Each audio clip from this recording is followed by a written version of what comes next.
ये जो जिस किस्म के इन्होंने आयन शाइन बनाए हैं, मैं इस आयन को मानता नहीं हूं कभी भी, क्योंकि ये उन चोरों ने बनाया था जो मुंतखब हुए थे 1972 वो इलेक्शन में, 70 इलेक्शन में, और जिन्होंने इनकार कर दिया था मशरक़ी पान।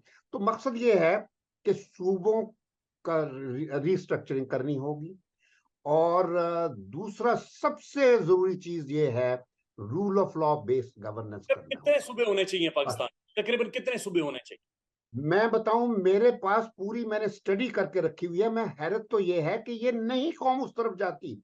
मैं स्टाफ कॉलेज वगैरह में जाके पावर पॉइंट प्रेजेंटेशन बनाई हुई है, मैं आपके सामने रखूंगा, बल्कि मैं आपको भेजू, मेरा ख्याल भेज दिया मैंने आपको। तो वो आप दिखाइए, अगर मेरे साथ किसी वक्त बैठ के ना उस पर डिस्कशन कर देंगे।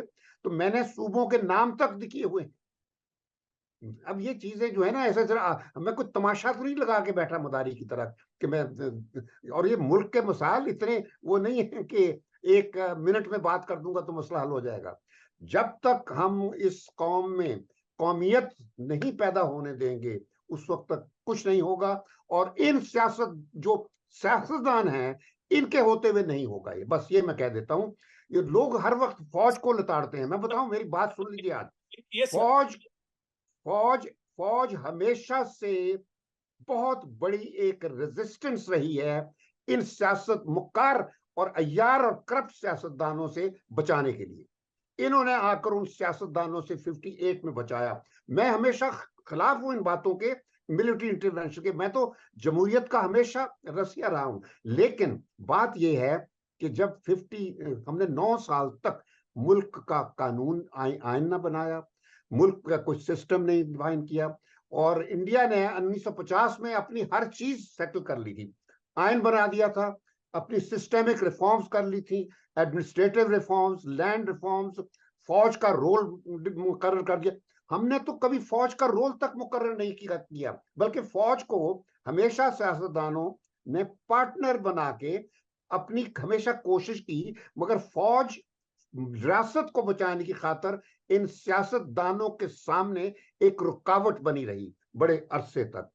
अब जब पिछले यानी 2008 के बाद ये जरदारी और जनरल क्यानी का जब सिस्टम शुरू होता है, मेमो गेट जब से शुरू होता है, जब जरदारी ने अमेरिका को दावत दी थी कि तुम हमारी फौज पर बर्तरी कर दो, तो फिर जो कहोगे हम करेंगे, फौज की तकर्रियां भी जो हैं वो तुमसे पूछ के किया करेंगे। ये था मेमो गेट।